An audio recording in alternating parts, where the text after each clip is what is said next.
Yes! What is up, everyone? And before you make fun of my super early, bold predictions for the Champions League this season, I should remind you that this is before even the group stage draw and the transfer window closing. That's how bold these predictions are. So why don't you hit pause, then hit like and subscribe, and then leave me your biggest and boldest prediction about the Champions League in the comments, and then I can react to it in the future. But first, hit pause.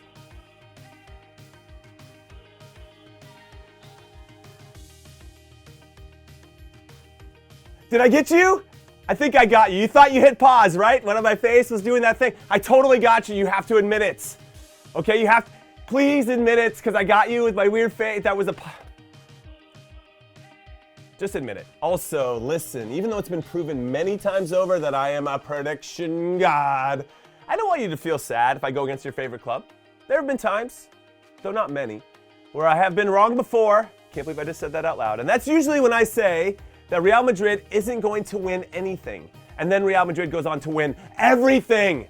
It's annoying, which is actually, though, a nice segue into my first bold prediction, because prediction number one, Real Madrid will not win the Champions League this season. And yeah. I know all of you Madridistas out there are going to be loving this, because since I said otherwise, you now think that that means you're going to win your 15th Champions League trophy and potentially the 100th overall trophy in your history, since your Los Blancos are currently on 99. But it's not going to happen. With all due respect to the Madrid squad that won it last year, they got super ass lucky, okay? First, they got a pretty easy group with Sheriff, who they actually lost to on match day 1, if you remember that.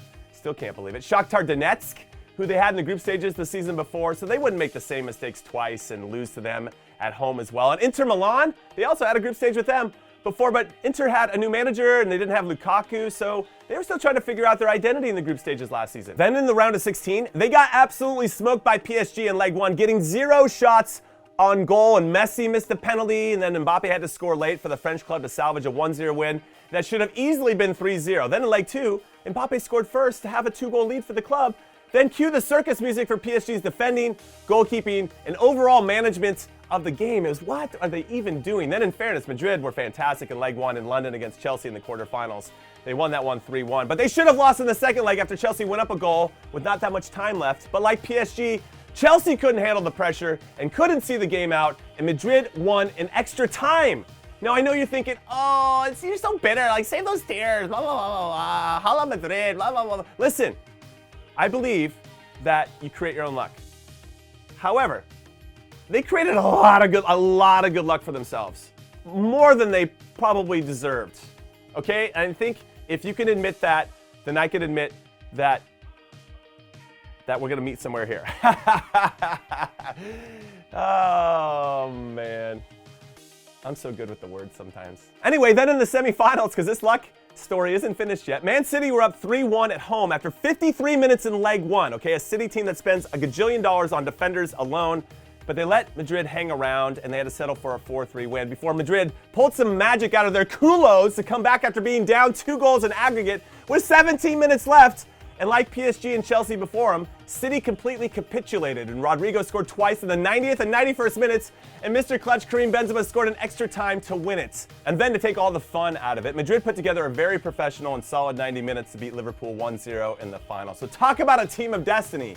But no chance they do it again. And if they do, this particular season, okay, I will get a tattoo that says, "In Carlo Ancelotti, I trust." And I'm going to put it right here with his big head above it. And it's going to be right here on this butt cheek if it happens again. So remember this video. All right, let's slow it down a bit for prediction number 2, because I was getting a little heated there. And why don't we add a drum roll this time around?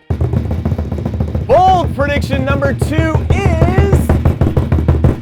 Manchester City will win a trophy during this Champions League season, but it won't be the big one. It'll be the Golden Boot, and it will be won by Erling Haaland, which will justify their purchase of him, because Haaland is going to dunk on his group stage opponents, scoring, I don't know, let's say 8 or so goals, and then pick up another 2 or 3 or 4 in the knockout rounds, because I think City will make a deep run. They just won't win it all. Also, keep in mind that Haaland won't be playing in the World Cup, so he can go all out in the group stages, then rest for a month, and then go all out afterwards, and that'll be enough to hold off his former nemesis in Germany, Robert Lewandowski, who now plays for Barcelona, and Karim Benzema and Sadio Mane, who I think is going to score a lot of goals for Bayern, and Mo Salah, because he'll be resting during the World Cup too. And I gotta add, Juventus's Dusan Vlahovic. No, actually, I take the Vlahovic thing back. If you're gonna win the Golden Boot, you have to score lots and lots of goals against inferior opposition in the group stages. And A, I don't see Juve doing that with manager Maxi Allegri in charge. He's way too pragmatic to go all out for the goals. And B,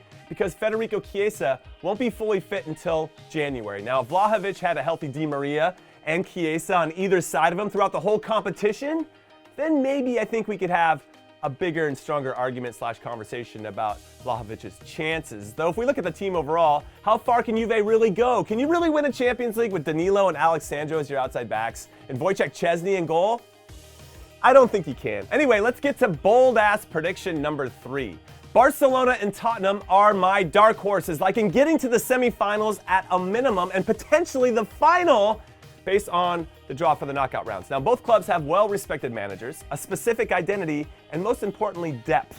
Now, some of you might say Barcelona cooked the books to get this depth, but still, if this squad is healthy with Lewandowski up top, a combination of either Rafinha, Dembele, Ferran Torres, Ansu Fati on either side of them, one of the best young midfields in the world in Pedri, Gavi, and Franck Kessié, who's only 24 or 25, or De Jong if he's still there, or Busquets, who feels like he's older than me, and a revamped defense in Koundé and Christensen, along with Araujo and some of the other guys that are a little bit older. If Ter Stegen can play like Courtois did last season, it's not impossible to see them make a deep run. And as for Spurs, their manager Antonio Conte has gotten to a lot of finals in his career, but he's lost a few big ones, most notably as a player in the 1994 World Cup final and the 2000 Euro final, which must still sting a little bit, and as a manager too, losing his only Coppa Italia final appearance with Juve in the 2011-2012 season and in the Europa League final in the 2019-2020 season with Inter. So I like Spurs to make a run and, of course, to be incredibly difficult to beat once they get out of their group, because that's what I expect from Antonio Conte, who knows how to get to the finish line. He just doesn't cross it first. And I just feel like Conte and Spurs were maybe made for each other, you know, in terms of bottling big moments. It's hand in hand. They're friends. I don't know what I was trying to do with my hands there. Like, how do you handshake? It's really hard to handshake yourself, but you could just give it one of these. So let's move on to bold prediction number 4. And what? Are you in disbelief about my predictions so far?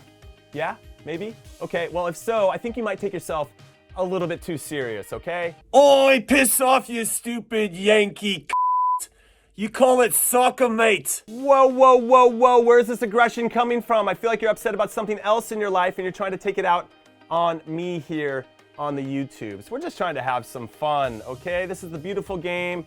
There's a lot of serious stuff going on around the world. Let's not bring it to this particular channel, okay? Can we do that? Anyway, bold prediction number 4 is PSG will implode once again, which, okay, that's probably not too bold. But what if I said they wouldn't make it out of the group stage?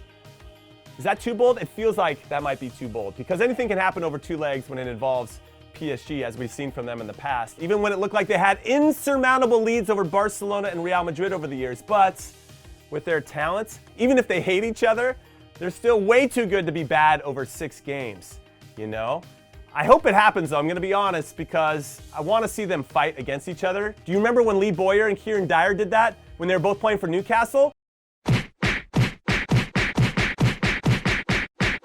I seriously still can't believe that this is real, where 2 teammates are trying to fight each other, which prompts the players from the other team to come in and break it up. I've never seen that before. And then to make matters worse, Dyer ended up getting a red card for punching his own teammates.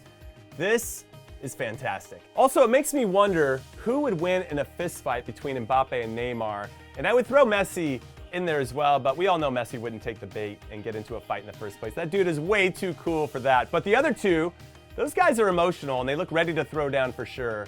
But I'm gonna say that Neymar would beat up Mbappe, because I think Neymar's got those street smarts. You know, he's seen some things and he's not afraid, where I think Mbappe looks a little bit more book smart. So that means he doesn't have the same edge to him. And I know you know what I'm talking about. But getting back to the subject at hand, it's time to unveil my last bold prediction. So I hope you're sitting down. If you're driving, your seatbelts are fastened. It's bold prediction number 5, which is Bayern Munich are going to win it all. Yes, despite losing Robert Lewandowski, they got younger and leveled up in almost every line of the field in the transfer window. They needed some help in the back. No problem. We'll go to Ajax and get 24-year-old outside back Nusser Mazraoui. And then, okay, we'll go to Juventus and get 23-year-old center back Matthijs de Ligt. And then in midfield, we need a little bit of help. Well, let's go back to Ajax and get 20-year-old Ryan Gravenberch, who I love his upside. And you know what? We'll give more minutes to our own superstar, 19-year-old Jamal Musiala. And then up top, we'll just casually go get 30-year-old Sadio Mane to replace 33-year-old Lewandowski. No big deal. And we'll just go for the future as well and get 17-year-old French prodigy Matthias Tel, who many are liking to be the next Kylian Mbappe. So if all of Bayern's core players like Muller and Kimmich and Neuer and Davies and Gnabry can all stay healthy amongst all the other world-class players on their team, then I wouldn't bet against these guys, and I'm not going to. They're going off at 7-1 to win it all, and I think I'm going to put a little bit of scratch on that, and that's not too shabby Alonso, you know what I mean? Shabby Alonso, that's my, just let me have my joke. And all right, that's it. That is all I got. So let me know your thoughts about my bold predictions after you give me yours. And don't play it safe either, okay, everybody? Give me something juicy and explain yourself as well. I need to know your reasons. And I'll see you next time from sunny England. Later.